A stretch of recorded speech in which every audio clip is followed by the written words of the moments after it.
Number one, I've used cannabis, THC-containing cannabis, for 51 years. And for me, it's been an incredible blessing because of how it really made me understand how stupid I was and therefore gave me a direction. So I started using cannabis when I was 16 years old, which is also when I started college. And you know, I realized that if you're going to go to school, you might as well learn, and that came clearly to me for the first time in my life through the insights gained by using cannabis because of how it opens your mind up and allows for new ways of thinking. And it's that adaptability that we see in the human mind that really reflects what cannabis does everywhere. So no matter where you look, if you look within a cell, if you look between cells, you look at tissue, organs, people, or populations of people, what cannabis does is it promotes adaptability. And that's a lot of what I want to talk about, what adaptability means. So I have PTSD. I'm liable to start crying when I talk about it now. I can feel it starting to well up in me because I remember that I almost killed my child in a car accident. And my ex-wife, my third ex-wife. And thankfully everybody's good, so I don't have any reason to still retain that because things aren't good. But what I can tell you is a very real phenomenon, and I find it fascinating. I'm a pathological scientist, so I have to try to understand everything. So if I start talking about children now, kids with cancer and these kids with epilepsy, this is what happens. But it doesn't bother me at all. Like, my brain is here and my physiological response is next to me and I watch it happen. And there's nothing I can do about it. But it doesn't bother me, but it's a little bizarre behavior. Anyway, what I want to bring up as a probable, important, relevant point is there's a phenomena in biology that's become very, very prominent over the past, maybe 10, 20 years probably, called epigenetics. So instead of just looking at the sequence of DNA, and that's how we code for proteins, that's the big revelation that came when the structure of DNA was discovered and the genetic code was discovered, and we learned that the DNA is the common denominator for life. It was really at that point that other things came together as well, like computers started to advance and everything moves together. As somebody earlier mentioned, there are often multiple discoveries occurring at the same time. And that's because the complexity, the weave of knowledge continues to build on the past. It doesn't start new each time, it's all continuity. And it's that continuity that is really the unfolding that's responsible for life and for evolution, for our consciousness, and for our social predicaments. And it's the cannabinoid activity that regulates so much, including this PTSD. Cannabis Science, a company I started a number of years ago, I'm no longer affiliated other than as an advisor, a scientific advisor. We did Mitch Earlywine at our request did a over-the-net study of about 3,000 different veterans, and the vast majority who had been using cannabis found that it helped them with intrusive memories, it eliminated nightmares, they could sleep better, they were less irritable with their family. All of these different, very, very positive things are reported by the people that we trust in America, at least to so allegedly protect our freedom. So if we trust them with the sanctity of the country, why don't we trust them enough to listen to them when they say, we need help?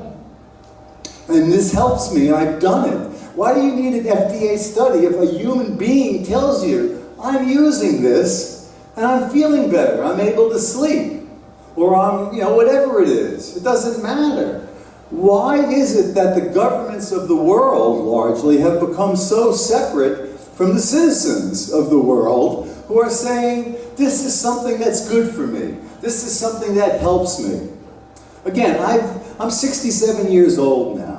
I've used cannabis for 51 years on almost a daily basis. I would not have my degree if I had not used cannabis. I'm sure of that. I would not certainly be the person I am.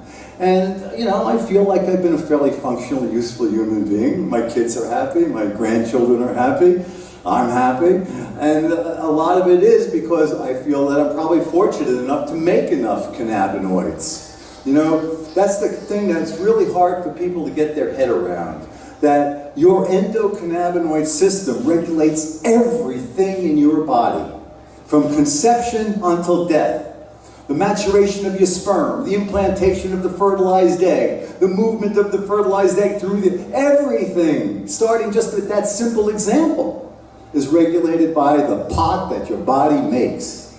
And I don't know about in this country, but in the United States, every physician will tell you omega-3 fatty acids, essential fatty acids, omega-6 fatty acids, fish oil are good for you. Well, what they don't know, because they don't know about the endocannabinoid system, because they haven't been educated, because the teachers who are teaching them don't know. What they don't know is that that fish oil and those omega-3s are used to make your body's pot. And there are numerous studies where they've looked at the antidepressant effects and the pain-relieving effects and the anti-epileptic effects of omega-3s. Well, is it a surprise when you know that we make our endocannabinoids out of them, and you've heard the results of what cannabis can do in terms of CBD for seizures, for example? Every single thing. One of my fun things to do, I often testify in court cases because of the idiocy of our prohibition laws. And one of the first things I do when I try to bring up that we have this endocannabinoid system is I tell every judge, every prosecutor, every juror has already activated their endocannabinoid system that day. Because when you get hungry, the reason you get hungry is because your body and your brain makes pot in the appetite centers of your brain, and they stimulate your Cb2 receptor, and just like anybody who smokes a joint, oh, I got the munchies, I'm hungry. It's that entrained in your life. Remember, everything is regulated. And as was brought up regarding the PTSD issue earlier, we have to be able to forget. Because it turns out, and this is a very important point that I will elaborate on when I get into the actual presentation, is that everything is always a balance of opposing forces. And you can't have one side. There's always two sides. The question is, where is the thermostat set? Okay? And from an evolutionary point of view, the Cb2 receptor, which is the receptor in your brain that gets you high, that first emerged as what we call an emergent phenomenon, or a nonlinear change from the past, when vertebrates evolved. Prior to that, you had invertebrates and single-cell animals, plants, animals and plants, single cells. But in any event, with the emergence of the vertebrates, something new happened. And what evolution selects for is not the biggest, it's not the strongest, it's not the smartest, it's the most adaptable. And we're in a world, in a universe that is constantly changing. Time does not go backwards, time does not stop. It moves on and it builds on the past. And if you look at the biosphere, you know, originally there were no living entities, and then there were living entities, simple ones, and then they evolved into more complex, and the process kept occurring. And whether you believe in a conventional God or, like me, a scientific creative force that permeates the universe, it doesn't matter. The point is that the endocannabinoid system does what I'm telling you it does. So no matter how we got here, this is where we are. And we have this incredible ability to not only manipulate the health of ourselves, but to manipulate the health of our communities and the health of the biosphere by doing what has always been done, following the so-called will of God. Increased cannabinoid activity, like has always happened. Why would we be so presumptuous to, if you know that there was a continuous increase, and as our brains developed, the most advanced areas of our brains always had more cannabinoid activity. So as you go from, say, a dog to a human, there's a significant difference in the location and the brain structures, but always in our consciousness and the progressive complexity of the brain leading to having the ability of our so-called consciousness, which you, of course, have to question sometimes when you look at laws like cannabis. You know, it has always increased, and now that we have acquired the complexity socially, and therefore within us, the what we know today versus what people knew a long time ago. I mean, my 10-year-old kid knows more science than people knew 20 years ago in many respects, you know, the population-wise, because we are continuously increasing like that. And what I want to go into really is some fundamental aspects about what life is to begin with. Because just think about it, if your car is broken, are you going to bring it to a mechanic who doesn't know how a car works? Or are you want to go to a mechanic who knows how a car works? Well, ask your doctor if he knows what life is. Ask him to explain it to you. You're not going to find anyone that's going to do it. And yet we're going to them to try and restore health when they don't know what life is. So what I've spent my life trying to do is to try and understand what life is. And I can say, you know, that I'm satisfied with my answer. And it is different than the bulk of the scientific establishment, because I don't know what life is. I'm saying that I do know something. And I think it's very important for me to try and communicate it, and that's why I try to do this. And it's not simply out of generosity. I believe in freedom. I don't like being a criminal. I don't like when people call me, and here it comes on again, and they say, you know, my child is dying, can you help me? And I have to commit crimes and risk imprisonment and risk being taken away from my children and my grandchildren to help another human being. What kind of world are we living in? Who are the people who would make this the reality, that we have to commit crimes to help dying people in this world? It's intolerable. And what it reflects is the failure of government. It reflects the failure of the people in government, their inability to learn new things. They take all the money, but what are they doing with it? Are they using it to just follow the simple, freely available information that's on the net and put two and two together and listen to your citizens who are using it and saying, this is helping me. I have less pain, my cancer is gone, or my epilepsy is gone. Who are the people who are saying you're a criminal for doing that? You belong in jail. It's intolerable. And what we have to do now, in my belief, as I've watched the progression of this, is we've got to focus on the incompetence and the failure of government. Because it's not our fault that we're trying to use a medicine that helps us. It's their fault for saying we can't. So anyway, enough of that.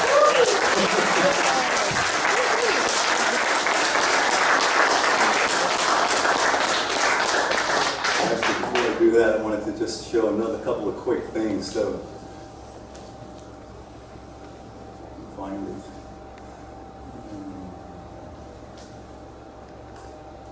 All right. So, you know, Colorado, where I lived for the past 13 years, I'm now in Vermont. Marijuana legalization in Colorado after 1 year of retail sales and 2 years of decriminalization. This is put out by the Drug Policy Foundation. So, you know, you might say it's biased, but nevertheless, the references are there, read them, if you think they're biased, all right? So let's look at some of the consequences, the horrible consequences that have happened as a result of marijuana legalization in Colorado, all right? Since the first retail marijuana stores opened in January 2014, the state of Colorado has benefited from a decrease in crime rates, a decrease in traffic fatalities, an increase in tax revenue, and an economic output from retail marijuana sales, and an increase in jobs. Do you need that here? You know? I don't know of any country in the world that doesn't need that, especially when you couple it with the fact that the people are going to be healthier.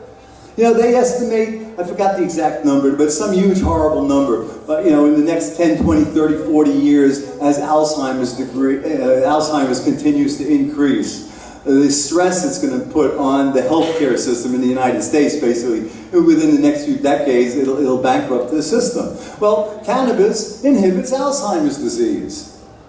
And, you know, as it inhibits cancer, you know, we talk about chronic pain. Well, those of you who are professionals, healthcare professionals, might understand. I have a gene called HLA-B27. I'm 2 inches shorter than I used to be because my discs have collapsed. I've got pain pretty much in every joint most of the time, but it doesn't bother me. As somebody had said, it's not like narcotics, you know, where you don't feel the pain, you don't feel anything. Cannabis, you feel everything, but instead of focusing on the pain is over here. Who cares? You know, it's again part of this idea of adaptability. You adapt to your pain. Now, you can't always do that. I can tell you, I recently developed gout. That was really fun. Very, very painful. But anyway, you see decrease in crime rates, decrease in traffic fatalities, increase in tax revenues, you know, economic benefits, youth prevention efforts. Kids are using less cannabis. The increase in kids in Colorado is lower than in other places. And that's true of all the places that have decriminalized and have fostered medical use. A lot of kids, well, what do I want to use it for? You know, some old fart's using it because they got arthritis, you know, like me. So, you know, that's probably part of it, the forbidden fruit. If the forbidden fruit isn't so forbidden, you know, then it's a different story. But then you have all the naysayers, you know, like in one of the ski areas, they legalized it fully. And the naysayers say, oh, but look at all these young people using marijuana for pain. Because in Colorado, most of the permits are for pain. Back pain in particular, car accidents, skiing accidents, etc. Well, where are you going to have more young people, you know, needing some kind of, no pun intended, joint repair in a ski resort area? So, you know, you got to read how things are interpreted and how things are presented. But you should keep in mind when you do that, this is a magical plant that has a unique capability of tapping into our biochemistry and doing it in a fashion that will promote our health. You know, again, 60, 70 years old, cannabis has anti-aging properties. I've used cannabis for 51 years. I'm real glad I broke the law for 51 years.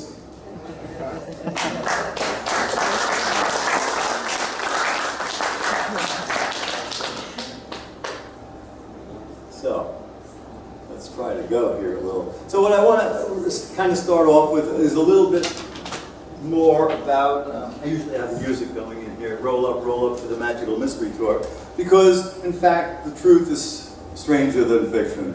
Because, you know, here we have this plant that's been demonized for, you know, past 70 years at least or so.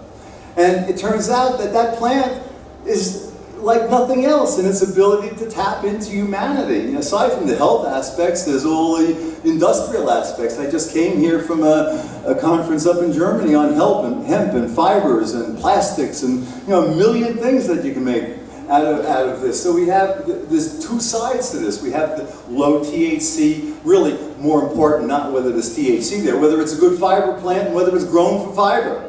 And then you have seed production. The seeds have incredible health value. They're a complete amino acid content, and they have essential fatty acids in the right ratio, because you don't want too many omega-6s because they can be pro-inflammatory as well as anti-inflammatory, whereas the omega-3s are largely anti-inflammatory. And because of the changes, hopefully not as much here, but certainly in the United States, the dietary changes over the past, you know, century have been such that we now probably take in 10 times more omega-6s, pro-inflammatory omega-6s, than we used to in our older diet, where the cattle were still free-ranging and eating grasses instead of corn.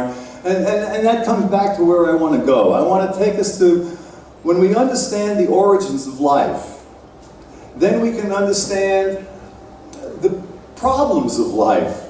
Because it's all part of an unfolding process, and there are certain characteristics that allow us to have a better appreciation for where we've been and where we're going, and maybe, hopefully, where we should go, as opposed to some of the directions that are really incredibly self-destructive. I mean, I personally believe, so this is my punchline now, I personally believe that we have to continue with increasing endocannabinoid activity like it has always been done. And I believe that the survival of mankind is dependent on that. I believe that the bulk of our politicians are cannabinoid deficient. They're in the government because they want power. They want power so they control things. The reason they want to control things is because they don't make enough pot to adapt to change. So they want everything to remain the same. That's not the way the world works. But I mean, think of it. You know, if you are so afraid of change and you can start to try and control things, you can build up the illusion that you have some control. But if you're doing that at the expense of others, especially when you have a huge population base saying that this is something good, when you have, and I'll show you, they say there's not enough science. I've got 13,000 peer-reviewed scientific articles on my computer, hundreds of which show you that cannabinoids kill cancer. And hundreds of which show its pain-modulating properties, and its anti-arthritic properties, and its anti-diabetes properties, and on and on and on and on, because we die from age-related illnesses. And all of those age-related illnesses have a common foundation. That common foundation is free radical production, and that's what causes inflammation, and we die from inflammatory-based diseases. Now, this is a very interesting thing, because 100 years ago, we used that inflammation more so than we need it now, because we were dirtier. We didn't have sanitation. We didn't have the food distribution. We didn't have antibiotics. Antibiotics are good drugs. They can save a lot of lives when you're not feeding them to your cows so that they're fatter, which now, thankfully, miraculously, there's some legislation in the United States to end that, because you negate the power of the antibiotics when everything is resistant. I mean, it's, you know, again, why is it that industry, especially in the United States, it's just disgusting, why is it that industry takes precedent over the citizens? You know, why is it, the Supreme Court even ruled that a corporation is a person, and that way they can raise as much money to buy the elections to keep the whores in the government. You know, we gotta change this for mankind to survive. Mankind is impacting on our environment. Global warming, pollution, overpopulation, these are realities. And if we don't have the collective consciousness as manifest through an intelligent governmental system, we will go extinct like most of the species have gone. So let's embrace what history has shown us. Let's use more cannabinoids. Let's adapt more. Let's cooperate more. Let's take all of this money that goes into the insanity of the military situation, and let's build humanity and civilization. We don't need this nonsense anymore. You know, think of how the Berlin Wall fell. It wasn't a conspiracy of people getting together, oh, let's knock the wall down today, you know, at 3 o'clock. No, the people collectively finally woke up in a collective fashion. That's how the physics that I want to describe works. It's called far from equilibrium thermodynamics. It's a population phenomena. And what happened was the people collectively, the consciousness of the society said, we're not going to take this insanity anymore. And the wall came down real quick. And right now, what we're experiencing in a slower fashion is the coming down of the wall of prohibition for cannabis. Because the people know it, the science knows it, history knows it. Who doesn't know it? The people who are making the rules that are throwing us in jail. What kind of nonsense is that? How do we tolerate it? We can't. We got to get rid of the people. We can never allow anybody in there who does not support our freedom and our health. So flowing energy organizes matter. This is a very unusual, weird thing. We don't have, I'm going to jump through a lot of this, so we covered it. I want to get to some pictures maybe. Flowing energy organizes matter. And that's kind of a weird thing, because we don't have an intuitive feel for that. We are what's called flow-dependent structures. You know, you stop the input or you stop the output, and the system doesn't work anymore. Because the organization requires energy. And that's what our characteristic is. Not how big and fat we are, but really how organized we are.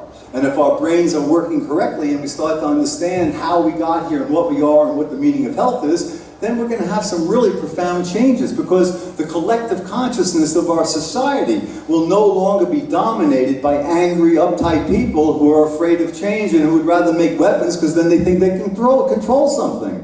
We got to get rid of that mental attitude, and that will naturally happen as cannabinoid activity increases. It's time for mankind to make that step. So I want to look at, you know, some of the physics here, and then I've already mentioned how cannabis regulates everything, so that's the great and powerful wizard behind the curtain.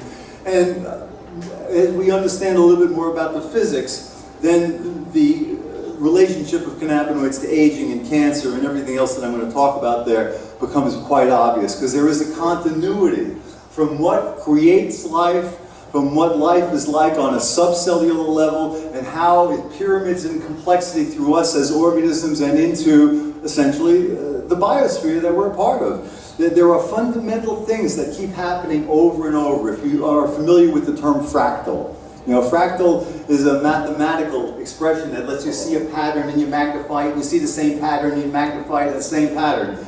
Well, that's in a static sense. What I want to take you into is the world of change and of dynamics, all right? So I want to look at a dynamic fractal. Guess what? That's what we are. There was an algorithm that was applied that created the complexity of the prebiotic soup. That same algorithm drove for what I would say is a far from equilibrium phase change that created life. And then the complexity of the flow that was evolving there continued until we had speciation. And each of those species are just these far from equilibrium phase change. What we are is a collection of organization. When you're young, it's easy to be more organized because you're growing two ways. You're growing informationally, which relates to this concept of entropy. Negative entropy is information, entropy is disorder. And you're growing physically, so it's easier to get bigger. These are all things that basically charge you up with life. Essentially, from a chemical point of view, what they're doing is they're taking you further from equilibrium. They're charging up your battery of life, basically. And as you reach adulthood, now you're no longer growing. So you've lost that component of how you move further from equilibrium. But there are two ways you can still grow. You can be stupid and eat wrong and get fatter, or you can exercise and be healthy. So you can, in the one hand, increase the mass. The other hand, the healthy way is to increase the complexity, because that's what we're about, complexity. And moving further from equilibrium. And it's your cannabinoid system that evolutionarily has provided with something very unique and special. When it first emerged, it was only the Cb1 receptor. The Cb1 receptor, again, is the one that gets you high. It's also the major receptor in your brain. The major neurotransmitter system in your brain, in terms of abundance, is your endocannabinoid system. And I don't think here, but I know for sure in America, we do not teach it to our physicians. It's not taught in medical school. Now, that's not necessarily anybody's fault, because the people who are teaching, who taught them? You know, we have this huge knowledge change, and it's the younger people who are going to hear it, and the people who are directly involved who want to hear it because their health and their lives are at stake, and then it spreads, and that's what's happening in America. It's a bottom-up movement, just the way that the wall fell. Nothing really happens top-down. It's bottom-up. And that's why we have such a responsibility to, for our own survival. It's not like, we're trying to do something necessarily so benevolent. Let's all just try to get together, survive, and move into the future. So, one of the things that I believe very functionally is going to have a huge impact. I mean, we already know the cancer and the MS stories and the pain stories and all of that. But what a lot of people do not know is that we can completely control HIV without any antiretroviral drugs. And we can do it just by using high doses of cannabis. And in doing that as well, we can completely control Kaposi sarcoma, which are those purple blotches that people had before they had antiretroviral drugs. Antiretroviral drugs are great in the sense that I'd much rather be using that than dead. And that was the only alternative, right? But now we have a third alternative. You don't have to use the antiretrovirals, you have to use a lot of pot. You got to do the full type of cancer level of cannabis use, 1 gram a day. But my friend who 3 years ago in May went off his antiretrovirals, he was HIV positive for 25 years, he functions within the government a lot in science, he's got a PhD in molecular epidemiology, etc. He got off his antiretrovirals because he was fully drug resistant. And that was in May. And that summer, him and I were in Washington, D.C. lobbying to try to get the government to do something smart. I don't think it ever happened, but in any event, while we were there, he came down with Kaposi sarcoma, which is again caused by this herpes virus. And I said, David, you have to put some extract on, and I carry extract with me when I'm traveling in the city and stuff in the U.S. because I have psoriasis, etc. Which is all part of this HLA-B27 story that I have. So anyway, he reluctantly puts it on, and then I go home to Colorado, and 3 days later I get a phone call, and he goes, Bob, what the F is going on here? I'm holding a Kaposi in my hand. They're not supposed to fall off. And he would get another one a week later, and another one 2 weeks later, and in particular they would come when he didn't sleep enough. So we saw that stress was part of the issue. So anyway, what wound up happening, once I saw he was repeatedly getting them, which makes sense because he had full-blown AIDS, I said, you got to take it internally. You got to start using the extract in high concentration because otherwise you're going to get a Kaposi internally and you're going to die. The medical establishment says Kaposi is a treatable disease. Now, again, let's look at the absurdity here. You get like the equivalent of a wart on your skin and they can burn it off. And then you get another one and they can burn it off. So it's treatable. Yeah, well, that's right. But everybody who they're treating will die. I don't really feel that that's treating a treatable disease is very meaningful. If everybody's going to die, and if they can't restore your immune system, you're going to die. It's the #1 cancer in Africa right now, and they don't even treat the people. They have no way of treating, because nobody really has a way of treating them. But we have a way of treating them very effectively. And so I figured out that in order to treat the significant population in Africa with cannabis so that you can control both their HIV and their Kaposi, as well as I'm pretty sure you could control, for the same scientific reasons, which I won't elaborate on quite yet, I'm pretty sure you can control the tuberculosis that's associated with the HIV, as well as the pulmonary hypertension, and I'm pretty sure you can also control Ebola. But that's speculation, but it's not speculation that I can control HIV and Kaposi's. So if the Africa continent decides to grow about 100 million pounds of pot, they'll be able to control everything, all their problems, because they'll have people with jobs, they'll be making healthy food, they'll be making fibers and buildings that are economically and environmentally sound, and they'll have high quality, good food and the medicine that they need, all by growing this one plant. You change the entire continent. And I can tell you that people who are in the power and capable of implementing and initiating this know what I'm telling you. Dr. Roscoe Moore was the former Assistant Surgeon General of the United States. He's a special advisor now to cannabis science. And he ran PEPFAR, which was the Presidential Emergency Response for AIDS in Africa. And that brought billions of dollars into Africa. So he knows, because the guy with HIV works with him. So he fully understands over the past few years that everything I said would happen, happened, like the dyslipidemia on the guy's back going away. He's been on these grams of cannabis now, a gram a day at least, often more, as I said, for 3 years. Well, he went from a viral load of millions to undetectable. Undetectable. He's not on any antiretrovirals. He's using cannabis and metabolic manipulation, which I'll explain a little bit more to you in a moment. It has to do whether you're burning carbohydrates or burning fats. And if you turn on fat burning, certain viruses can't tolerate that. HIV, herpes being of that nature, as well as Ebola. That's why I'm pretty sure that'll fit in, and I know it also works with influenza. So some of the major problems of the world can now be, from a health perspective, can be addressed if we get rid of the people who are incapable of learning. And again, it goes back to the idea you got to be able to forget bad information if you want to replace it with good information. Well, if you don't have enough cannabinoid activity, you don't have the ability to replace that bad information because you can't forget it. You see? If you can't forget you're a machine, and if you can't remember anything, then it's like an LSD trip. So we have to be somewhere in the middle, and we need all of our population to not be identical, but to interact and to be different so that we can build the complexity of our biosphere as well as our whole social structure. The physics that I'm describing, what I'm trying to get to, that's the whole nature of our financial systems. Everything in our society is flow dependent, just the way we are flow dependent. So there are similar rules. And if we can get smart enough to understand those rules, then we can change things because we'll become more consistent with that which created us rather than banging our heads against the wall and doing stupid things like making illegal the most beneficial industrial and pharmaceutical plant on the planet. This is a demonstration of governmental illness. Governmental illness. We gotta fix this.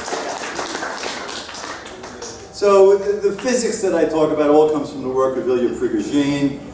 As far as I'm concerned, he's the most brilliant man that ever lived. This is a quote that he likes, but it hopefully will convey he didn't make it.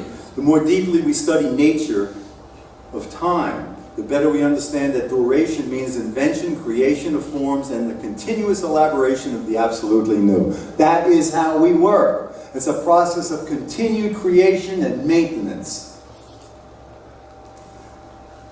and this one I won't go into. So this is just one example of this creative nature of molecules. It's so counterintuitive, but we should be taught this stuff because this is the kind of physics that allows for us to understand that what life is and how it works. Rather than it being an impossible miracle, it's a natural phenomena as long as energy flows. So what you're looking at here, this is a petri dish. It's got about 10 mLs in it, and it's got an oil in it, and it's being heated from below. And when you heat a liquid that can't react, three things happen. The molecules move faster, they vibrate, and they spin. And if they could react, then they react faster with heat. But you always expect a liquid to be fully random. But what you're seeing here, as magnified on the side, these are hexagonal convection cells. If you were to turn that sideways, what you would see is the heat coming up, the hot molecules go up the side of each of those hexagons, come across the top, give off their heat, and then go down that little toilet in the center.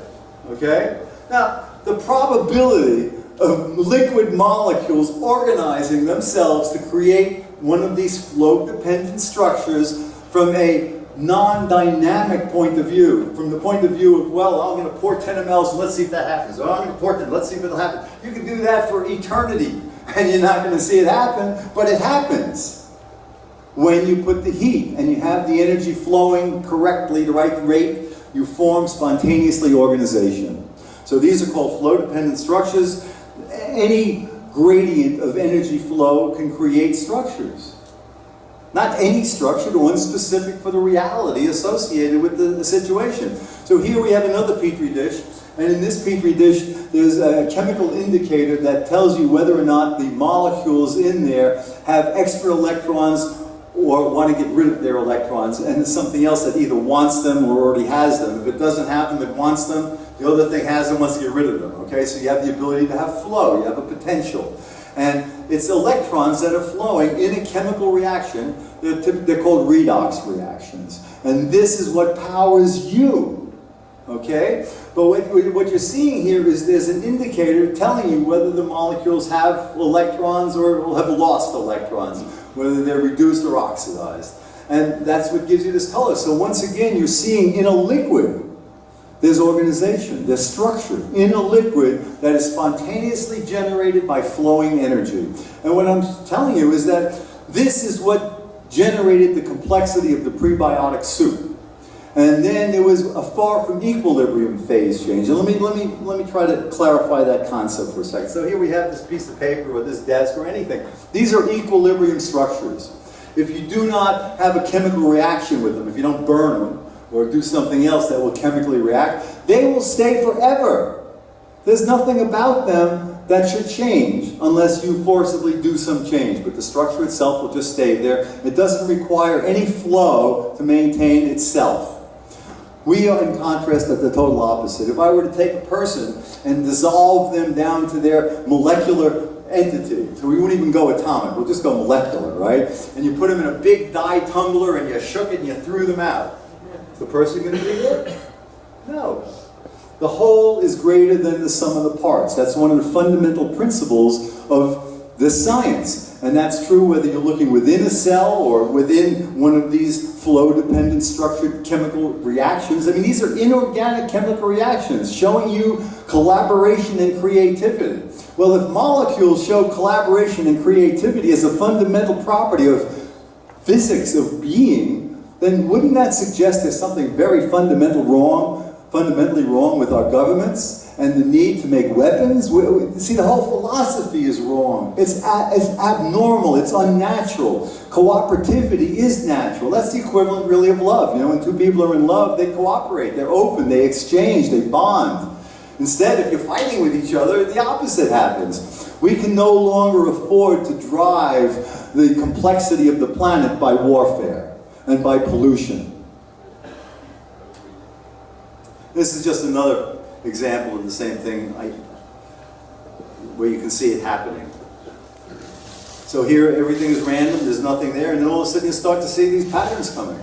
This is creation caused by flowing energy. A big bang naturally causes flowing energy. And then as the planets condense and the suns form and the elements form, you now have the capability of generating more and more complexity. The planet forms, life forms, bacteria form, then our types of cells form, then multicellular organisms form. The invertebrates are those multicellular organisms.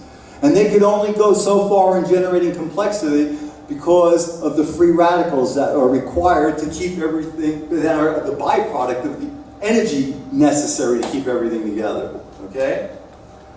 And here's another one I'm doing it in a test tube, and what you'll see as I'll keep talking, you'll see a blue color emerge from the bottom, move up the tube, disappear, and continue to do that. So this is a very important concept, really, that's being demonstrated, because what you're demonstrating is flowing energy, not only creating structures in space, but creating structures in time. And think about your life. Daylight cycles, sleep, wake, heart contracts, heart relaxes, menstrual cycles. Everything about us is cycles. EEGs, EKGs, everything is pulsating. And they're not all pulsating the same, they're pulsating, but they're all talking to one another. And the level of complexity, if you remember back to Paul's picture of the biochemical pathways, that only begins to touch the surface of what's there. Because every one of those lines represents something that's being synthesized and used to make something else. Those are not static pictures, those are flowing entities. And not only are they flowing, but they're all talking to each other. The product of one is talking to this something over here. That's regulating the flow there. And as that flow regulates, it's doing the same thing someplace else. So the whole thing is like this one big psychedelic biochemistry happening, where everything is in harmony and moving together with a direction. It's either moving further from equilibrium, which is health, or it's moving closer to equilibrium, which leads to the far from equilibrium phase change we commonly call death. So what we want to be able to do is learn how to maintain our distance from equilibrium. That's the bottom line. That's what your health is. Everything you do that's healthy moves you further from equilibrium. Everything that you do that's not healthy moves you closer to equilibrium. Eat crappy food, closer to equilibrium. Exercise, further from equilibrium. Learn knowledge, further from equilibrium. Cooperation, friendship, love, further from equilibrium. Hatred, anger. You see, it's a very simple algorithm that creates the complexity of life, and we've been ignorant to it. And the cannabinoid system, what it did when the Cb2 receptor first appeared, was it allowed for a higher level of complexity without self-destruction. Let me clarify. Your brain, you know your head's always hot, right? It's hot because you're making so much organization, all those neurons, all of the connections, and they're always adapting. You're making new neurons, you're pruning old ones, the connections, all of that. Guess what? All of that is regulated by the endocannabinoid system. Your endocannabinoid system makes new neurons in adults. Well, let's go back a second here. In order for you to have the complexity of your brain, you have to be able to control the energy production, but you have to have the energy production very efficient. Now, biochemically, that means you have to use mitochondria in the electron transport system, which is the major source of free radicals. Because if you back up the flow, either because you're not exercising enough and sucking on the end of the straw, or because you're feeding in too much food on the other end, basically, that promotes free radical production, inflammation, inflammatory-related illnesses, and aging, okay?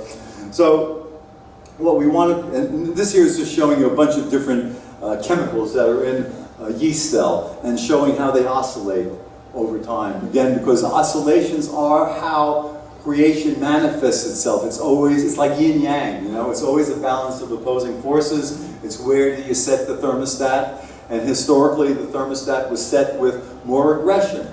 Well, again, let me back up a second here. So, because I don't think I finished it earlier. 150 years ago, we were dying young, and we were using inflammation to help us generate our antibody system, our T cells, our killer T cells, to fight infections using complexity, okay? And what happened was, once we developed antibiotics, better food, etc., we started living longer. But our free radical production was set in our evolutionary past. It wasn't set in the past 100 years when we made this big change. We went from living, 30, 40, 50 years to 80, 90 years, right? And so what that's really telling you is that we make too many free radicals.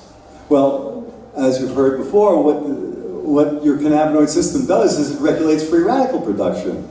So we need more cannabinoids to tone down the damage caused by free radicals. That's what has always happened, okay? And in your brain, because of the required complexity, you need to have very efficient energy production. But there are consequences to that. We all know how easy it is to damage our brains. I've had a couple of good head damages myself. Thankfully, I used cannabinoids for the last one. Hopefully it didn't permanently damage me too much.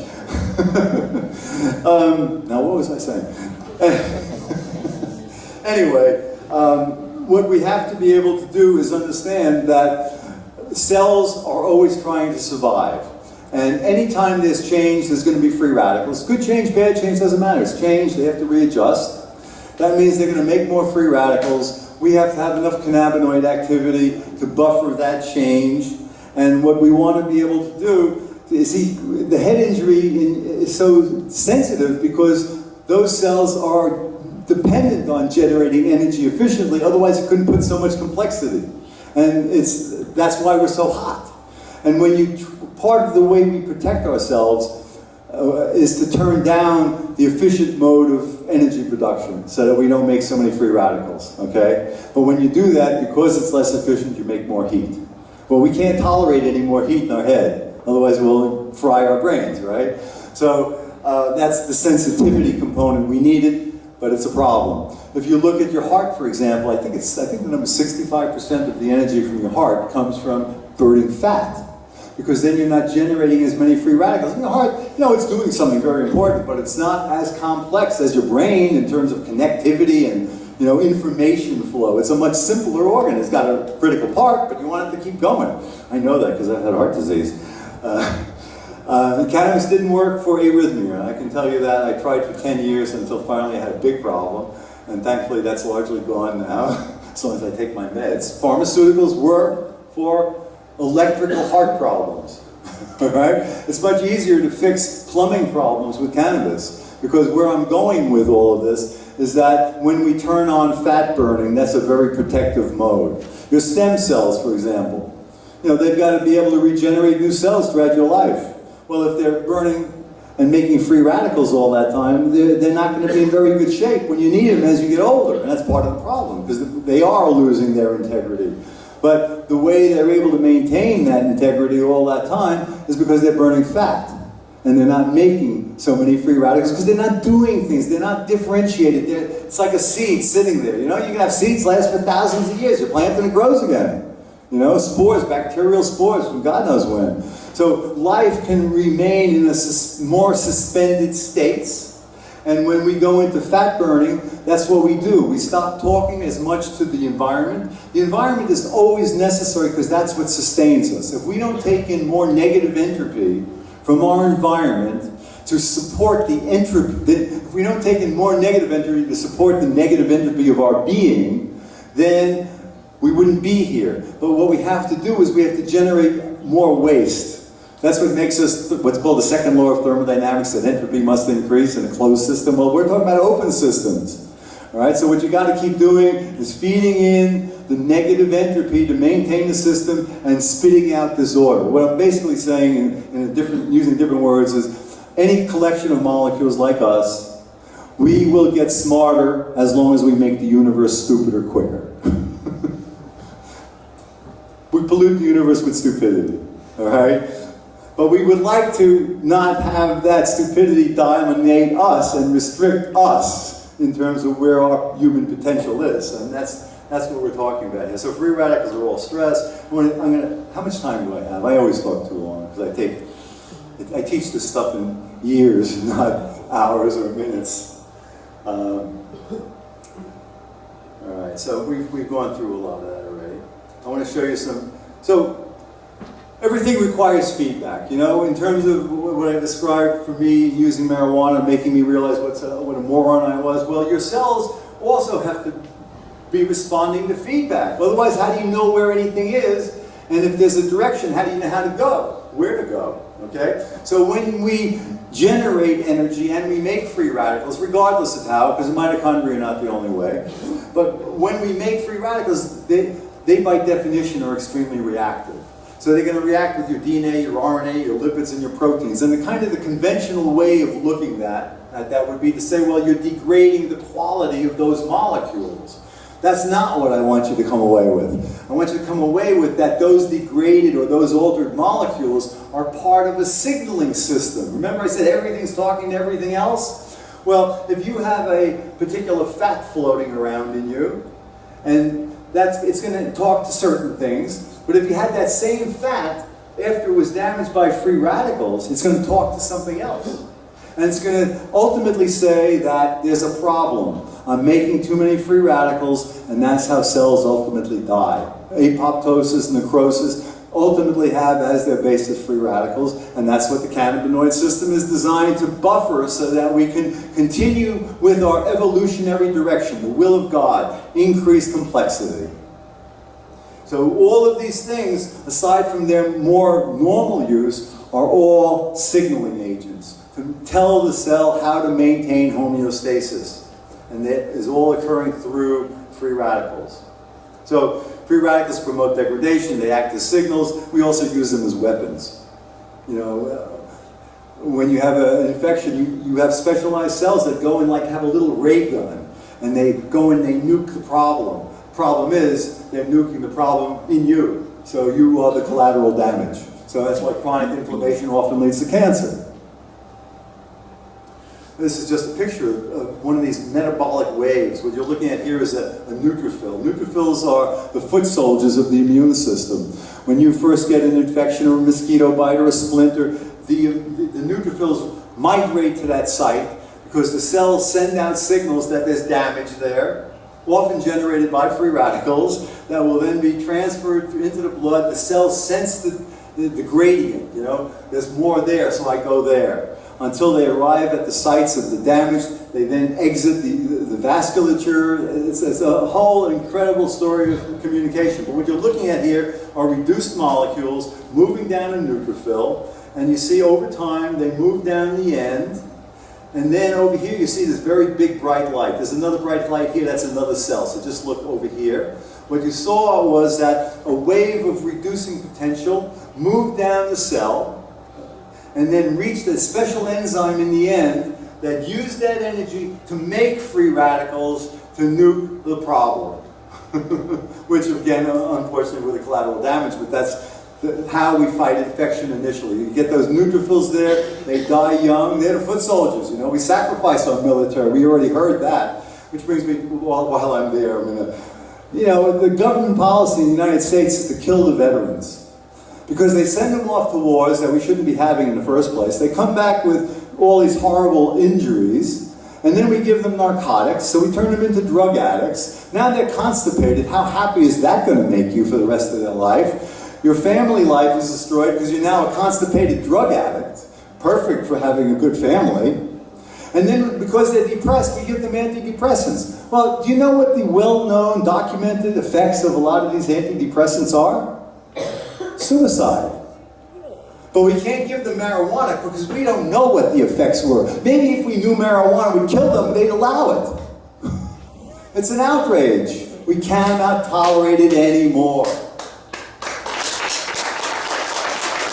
This is just showing me that, you know, insulin is oscillating when it comes out of the cells. And this is showing that cannabidiol affects the mitochondria that are producing the energy, that are affecting the calcium levels, that are regulating the oscillations of the insulin production. So cannabinoids in aging, because of how they deal with free radicals, and then we've already gone over this, you know, from my perspective, aging is the approach to equilibrium. And we've gone over that. We used to die younger, now we need more pot. Your cannabinoids regulate everything, your circulatory, digestive, endocrine, immunological, musculoskeletal, nervous, reproductive, tegumentary, everything in your body is regulated by the pot you make. You know, hemp oil, even though it's not psychoactive, is full of the omega-3s. It's excellent for you. And the Cb1 and Cb2 they do exactly the opposite thing, but they both wind up protecting you. So what the Cb1 receptor does is it allows you to use energy and make energy efficiently by regulating calcium channels, which in turn regulate the activation of the electron transport system. The Cb1 receptor is not only located on the surface of cells, it's located on mitochondria. And it regulates calcium channels and potassium channels and a variety of critical components. It turns out that anytime anything happens in a cell, anytime there's real activation and utilization of a differentiation process, like a nerve impulse or making antibodies or muscle contraction, activity is always regulated by calcium. Calcium activates things, okay? So you want to regulate that calcium. It also regulates cell death. Too much will regulate the cell death because it will create the free radicals that will send the signals that things can't work anymore. So anyway, Cb1 protects by allowing for energy to be efficient. That's why it's in your brain so much, because you gotta allow for the efficiency, but you don't want the cells to be dying. In contrast, the Cb2 receptor is involved in fat burning. And a lot of cancer cells, and I published this in 2005 with my brilliant friend Karen Newell, what we found was using certain cells where we had drug-resistant and drug-sensitive versions. In particular, we were using macrophage, HL60 and HL60 MDR cells. And what we found was that the drug-resistant cells are always what we call coupled. Their electron transport system is working, and they're making a lot of free radicals, and they're making energy. And when you treat them with a chemotherapeutic agent, what you're doing is you're damaging the cell. And the damaged cell is talking to its environment, and the immune system sees that there's damage. Just the same way that the neutrophils go to the damage, right? They see that there's damage internally within the biochemistry, and they turn on the fat burning. When there's a certain extreme level of damage happening, when the cell has a choice of either undergoing apoptosis and dying, or turning on fat burning and no longer talking to the environment so much, no longer exchanging information in the same way. But what it does is really amazing. It starts to eat itself. It's called autophagy, self-eating, autophagy, right? But it doesn't randomly eat itself, a damaged cell. It eats its damaged pieces. All of those pieces that got labeled by free radicals, the fats, the protein, they are recognized by the reconstitution system, and in particular, things are broken down to be eaten. But you can't eat yourself forever because you run out of yourself, right? So what they have to do at a certain point is they have to switch back to the carbohydrate burning mode. If they haven't gotten their self together, if not, everything's not kind of repurified, then they're going to go back and a couple of possibilities happen. Maybe they really fix themselves and now you have a healthy, happy cell again. Maybe they didn't really fix themselves, but they fixed themselves enough that they can survive, and now they're a cancer cell. Or alternatively, what they can do is they can go to sleep and become a senescent cell. And if you're lucky, the senescent cell will stay senescent forever. If you're unlucky, it'll become a cancer cell. But it was senescent because it was burning fat, which means when you start it up again, depending on all of these cosmic swirls here, it could be a cancer cell, it could be a stem cell cancer cell, one that you can't kill. Because what I was saying again was that those fat-burning cells stop talking to their environment, and a lot of the talk that's occurring is with the immune system. Well, if you're not talking to the immune system can't help in killing the cancer cell. Whereas when you're in the sugar-burning mode, and you're putting up all of these signals on the cell, the immune system sees those signals, and those signals are largely also generated by free radicals. The free radicals are like the electricity of life. Think of it as bioelectricity. But we don't have defined wires. We have this pulsating, psychedelic biochemical swirl happening all the time. And there are net movements of electrons because we know CO2 and water comes out of our mouth, out of our lungs, but we know we ate the food that we burned to make that in the rest of the complexity of our being. So Cb2 receptor has a critical role because if you have often fast-growing cancers that are burning carbohydrates and you hit them with a load of cannabinoids, it's THC-containing cannabinoids, it's going to bind to the Cb1 and the Cb2 receptors. But I think what happens is somehow the combination of everything becomes Cb2 dominant because you do turn on the fat burning. And if you had a cancer cell that was a sugar burner and couldn't make the transition, it'll die. All right, and that's when cannabis is very efficient. It's taking sugar burners and forcing them into carbohydrate burners, and at the same time it's making the body healthier, because it does both of those things. It's an anti-aging drug. So it's making you healthier while it's damaging the cancer cells so that the two interact, and if you're lucky, and a lot of people are lucky, you walk away clean. So, no matter how we look at it, our cannabinoid system has rather important roles. Here what you're seeing is what we call a survival curve. How many mice are living as a function of time? They're all there 100% early on.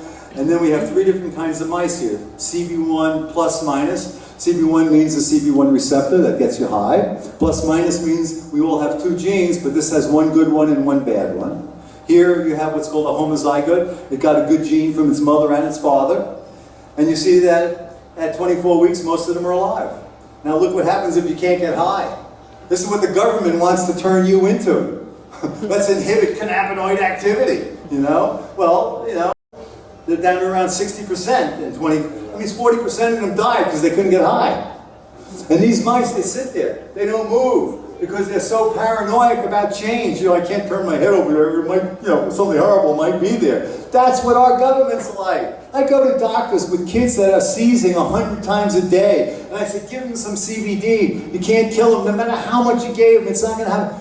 Well, I don't know the effects of the CBD. The kid's seizing 100 times a day. Do you know the effects of that? You know, it's like dealing with insanity. And the same is true with the cancer, and I'll show you pictures of that in a minute. Free radicals are the friction of life. Cannabinoids are the oil of life. Hemp seed village in China holds the healthiest, oldest and healthiest people. All those omega-3s, saturated, and most of them unsaturated, but the full complement of amino acids. You have an ideal food. Not that that's all you want to eat, but it's a good source, especially in a starving country. You know, this used to be a major source in Sudan until, because it was marijuana, they cut down all of that, and now they're starving.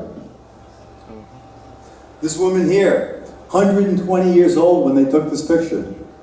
She died 3 years later at 123. How did you live so long? I smoked ganja every day and drank palm tea, which is an antioxidant. You know, I mean, she doesn't look too bad there. The fact that our government has outlawed an anti-aging drug that kills cancer is proof of incompetence. We cannot be polite anymore. Too many people are dying and hurting and going to jail. That is criminal. You can't no longer get back with saying, I was only following orders. We dealt with that in Nuremberg. Let's stop doing it in the rest of the world with this cannabis story. He interviewed me for 3 days, they filmed me. They didn't put any of it on because I'm too radical, obviously. But at least he did the right thing, because it was much better to show the Fijis and little Charlotte with her seizures and let the world know that even you don't have to get high and you can have tremendous benefits. I don't think CBD is for everything. I'm not aware of any high CBD extracts anecdotally curing anybody's cancer. It does kill cancer cells. I think one of the things that Paul mentioned that's very important is the GPR55, because that winds up being an activating thing that could promote survival of cancer cells, especially the sugar burners, from my understanding of this. So by inhibiting that, the cannabidiol would have a very functional role. It also is a positive binder to the vanilloid receptor, which has also been demonstrated to have certain cancer-killing abilities. I'm not clear on what's going on with that swirl.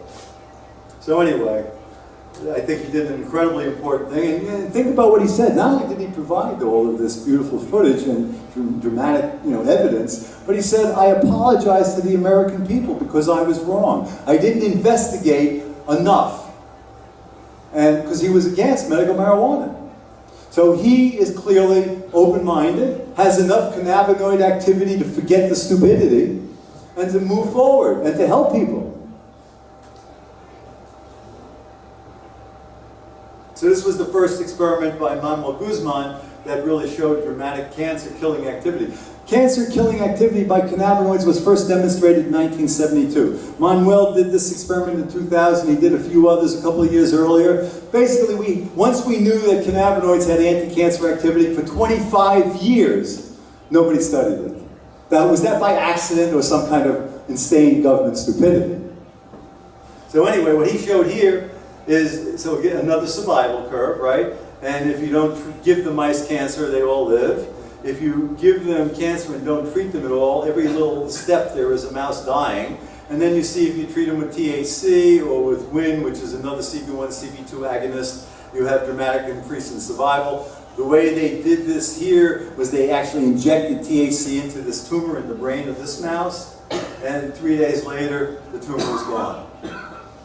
That was a human glioma in a rat brain, so there's some confusion with how you might interpret that because they're different species. But it's pretty clear. These are just an introduction to the fact that it's just showing that there's papers. If you look here, out of 12,000 papers that I have, it's way beyond that now, of the cannabinoid system. These are just cannabinoid papers. I got 13,000 and change on here now. That 138 of them came up when I selected for cardiovascular system. It's involved with everything, immune system, cardiovascular. You can just, there's not enough peer review. Read the 13,000 articles and then come talk to me. We can have an intelligent conversation then. If you've read the newspaper, or asked the doctor who read the newspaper, I can't have a conversation. And it's true with everything. So here I looked up nervous system. We got 830 articles coming out of my cannabinoid subset. You look at the skeletal system. Role of cannabinoids in regulating bone growth. Everything's flow. And the pharmaceutical companies don't quite understand that yet.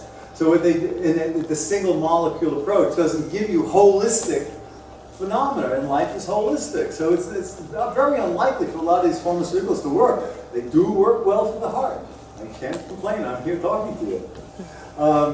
In any event, so everything is being made and broken down in order to be alive. So because women in osteoporosis, they developed a drug that inhibit osteoclasts. Osteoclasts are the cells that break down bone.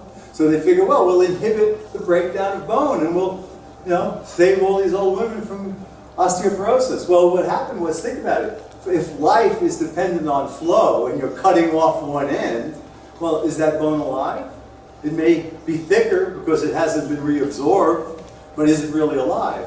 These women would step down a curb and break their hip because of using this bone. But they had nice thick bones, they were just very brittle because they weren't alive anymore. You can't stop the flow. And then I'll show you some very dramatic ones with cancer. And I've got 917 articles here on cannabis and cancer. And if you just look at some of the titles, which I don't want to spend time on now, because I want to show you some pictures. So squamous cell cancer.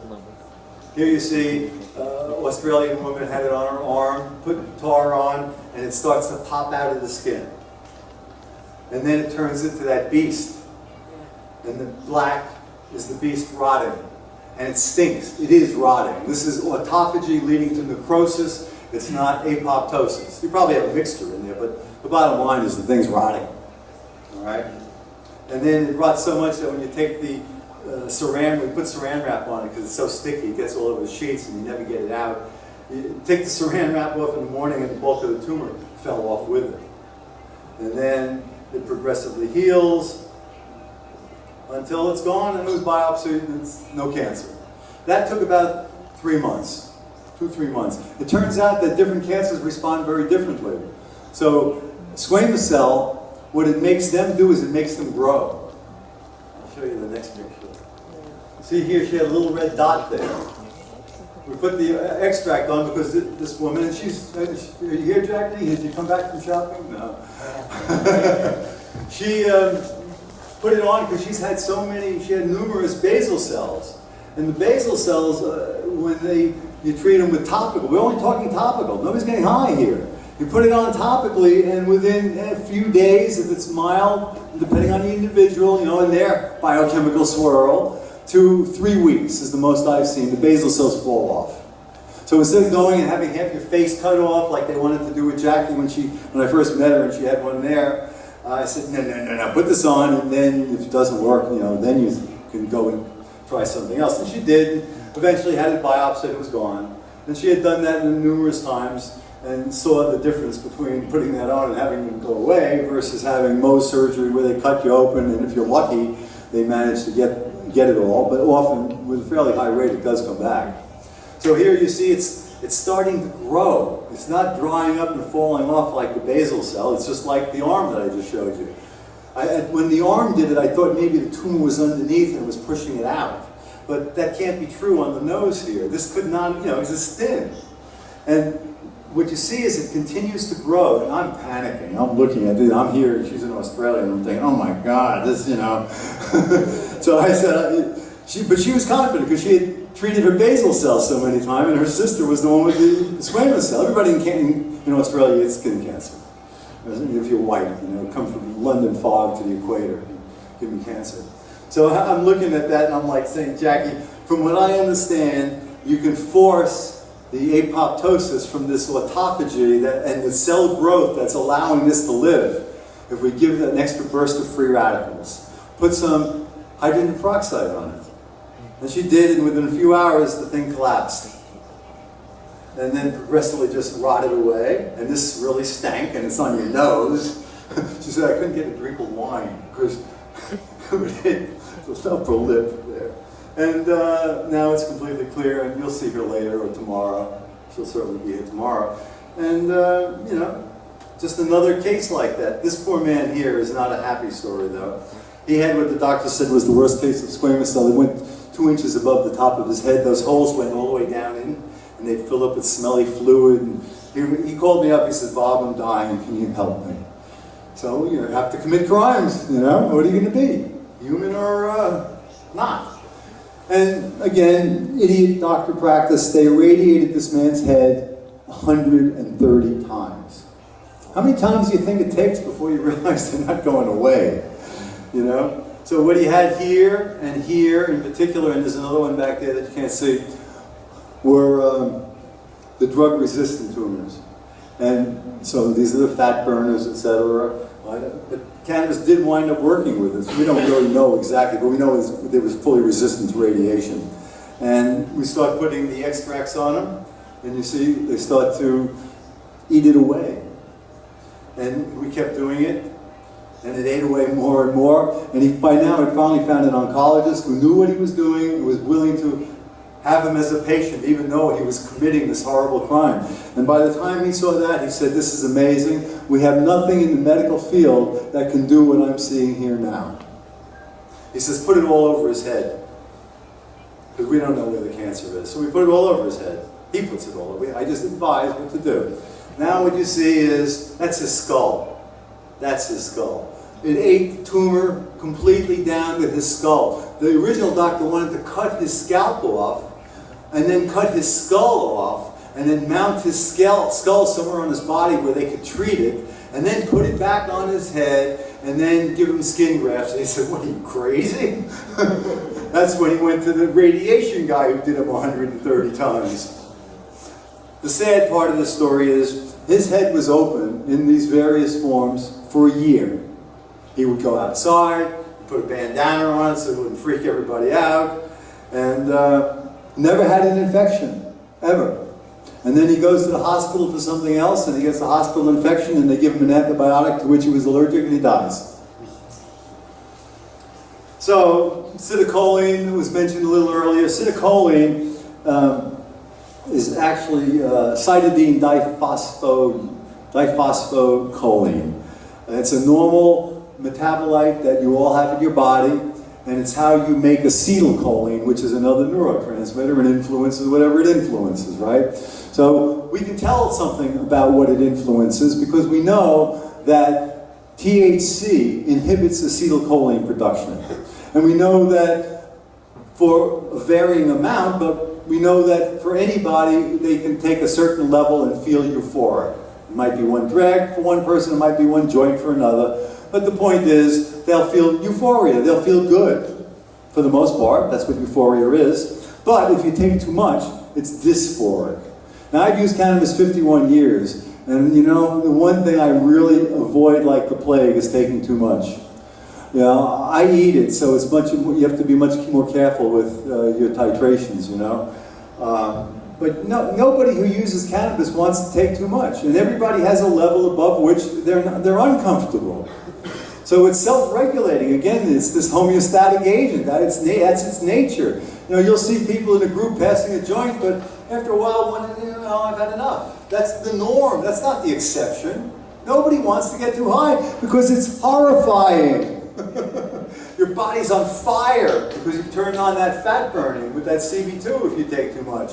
And you're tripping your brains out, you're physically uncomfortable, and it's a nightmare, and your heart's going, you feel like, you feel like your heart's not doing that, but you feel your heartbeat because you're more sensitive, and it's a horrible experience. I definitely don't want to do it, but you can take acetylcholine and you can come down. So people who have to take these high doses, or even lower doses for people who just don't tolerate it or have never done it, they can take acetylcholine and they'll be fine. Our medical schools, 13% in the United States mention the word endocannabinoid. Here we have the major neurotransmitter in our brain, regulates everything in your body, and we don't talk about it in medical school. But it's not so, it's not conspiracy. Who taught the doctors who are teaching? Nobody. They don't know it. How can they teach it? So it's the young people who have to, carry the ball forward here, or the more open-minded older people who happen to get forced into somehow seeing that there's this field here. So we went over that, we went over Sanjay and Charlotte. So,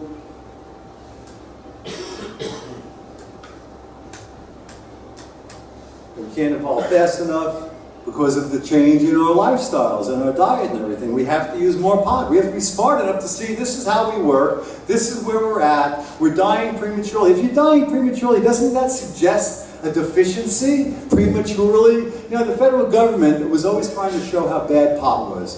So they did an experiment where they gave huge doses of THC, I think it was actually an extract. I have to look that up, I don't remember. I think it was an extract.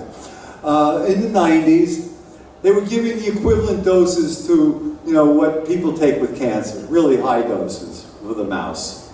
And they never published the results. But somebody who somehow had access illegally sent it to, I think it was Perone at the, in California there, where they had one of the early cannabis activist clubs. And what they showed was that the mice lived longer and had fewer tumors. So it was published without any authors as kind of like a big abstract. I've never seen anything put out like that, but they were forced into it because it was linked. So that's on the one side. Give more, you live longer. I already showed you what happens if you can't activate the system, you die younger. Well, are we so stupid that we can't see that we have an opportunity here? So its effect on consciousness, I'm going to pass that. I think the big thing there is that if you make enough cannabinoids, you can embrace change. If you don't make enough cannabinoids, it's much more difficult for you to embrace change. And there's some really cute experiments with those knockout mice, the ones that die prematurely. You can put them in a maze, it's called a Morris water maze. It's milky so they can't see. And you put a mouse in and they swim around and they freak out because they don't like it. You can do that with a normal mouse, or you can do it with the knockout mouse that can't get high. And you put them both in, and they swim around, and you have a little hidden platform, and they find the platform. So now if you take them out, they go to the platform. So both the knockout mouse that couldn't get high and the normal wild-type mouse who could get high were both able to learn and find the platform, all right? Now you change the position of the platform and put it someplace else, and you put the wild-type, the normal mouse in, who can get high, and he goes to where it used to be, it's not there, he freaks out, explores again, finds the new platform. You take him out, you put him back in, he goes to the new platform. So he relearned. He forgot the old, and he learned the new. Now you take the knockout mouse and you do the same thing. You put him in, it's not there, he freaks out, he finds the new one, you take him out, he goes to the old place.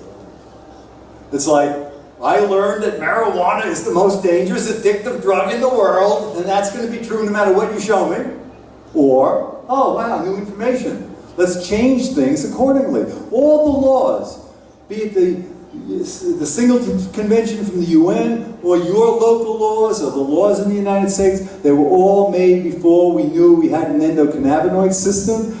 The UN law was made before they even knew they had THC. How can these laws be valid in view of the scientific change that has occurred? This is the out for all you politicians. You can say, we didn't know. But now you do know, and we're making sure you know, and now you're accountable.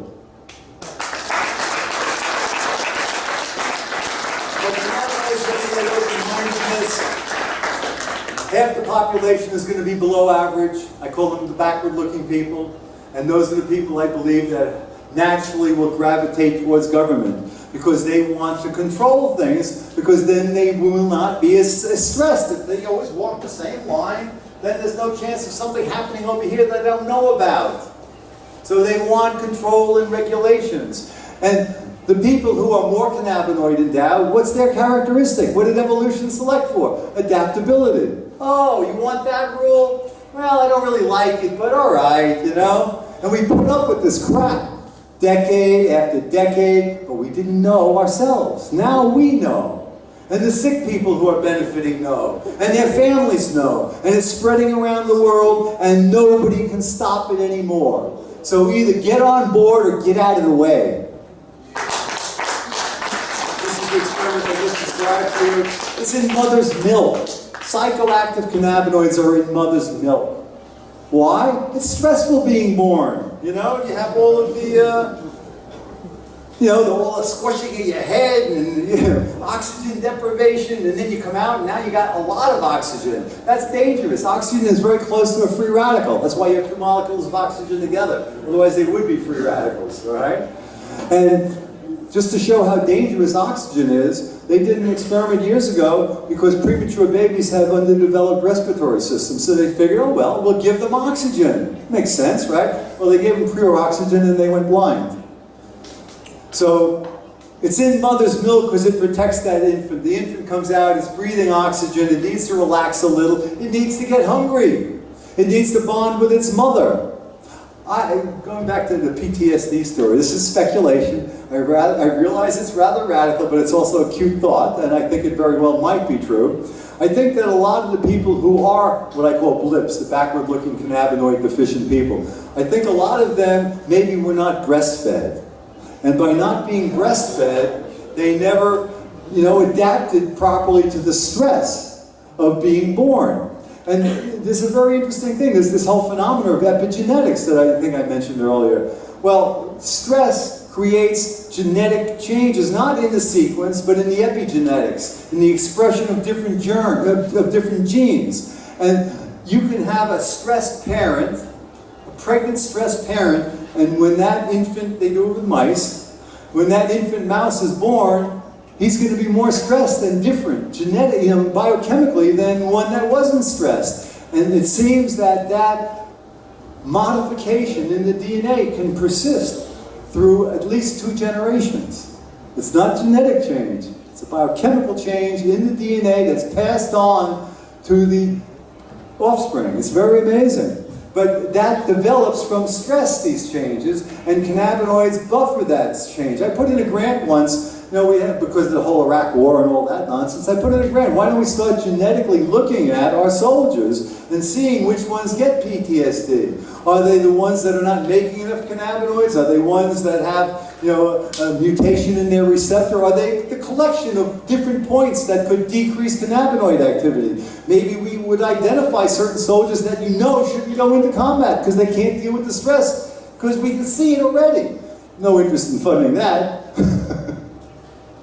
And here it shows that if you block the Cb2 receptor, you have, emotional changes, as I just described to you. And in fact, these have been shown to now pass.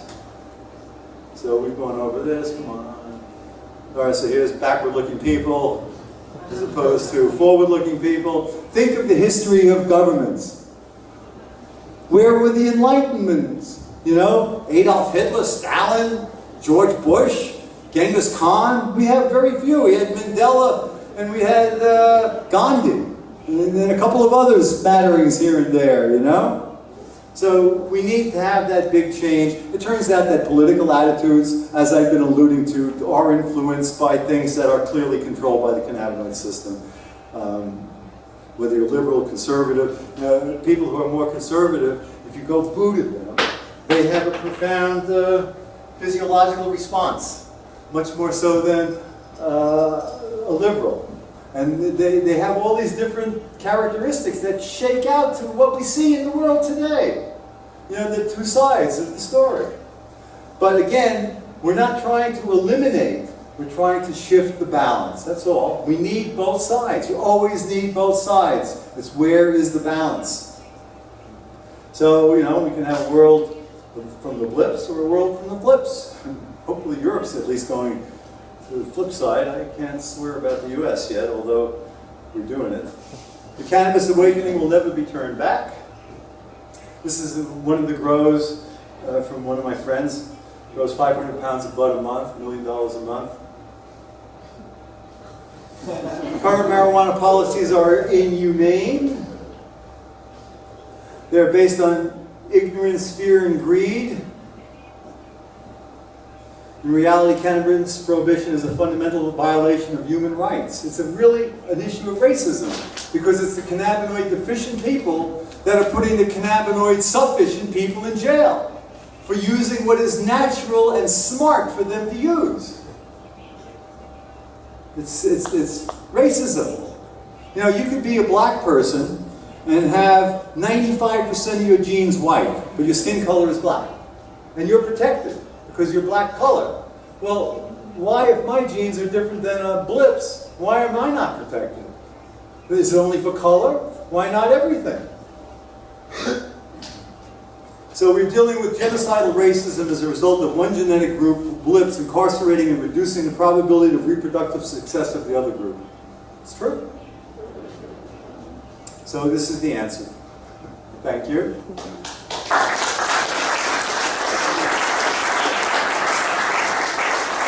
you have any questions?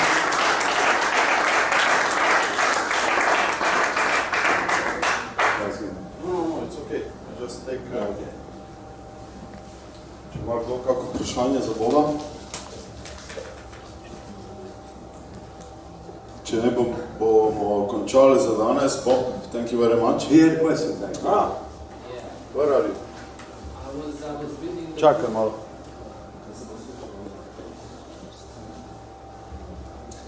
I'm just wondering what's your opinion on one theory. I was reading about a book from Joanna where she describes many of the findings,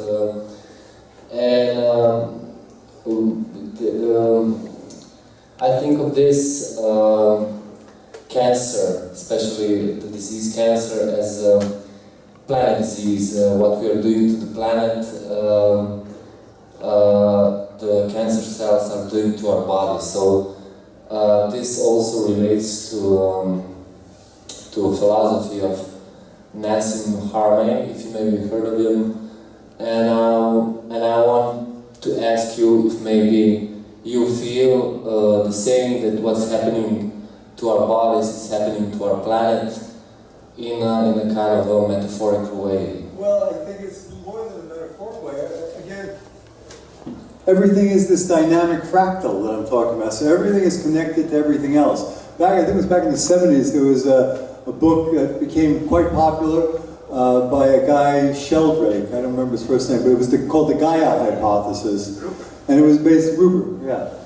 It was basically that the Earth is itself like a big living organism. And that's exactly true, because it is one big distributive structure, and it's the geosphere interacting with the biosphere and all of the species. It's all of that biochemical flow. And this is a very radical belief of mine that I'll tell you, because it relates in general to all of this, is I don't think we should look at people when we're trying to understand some of these phenomena or individuals of the population. We should look at the distribution of the population of human biochemistry.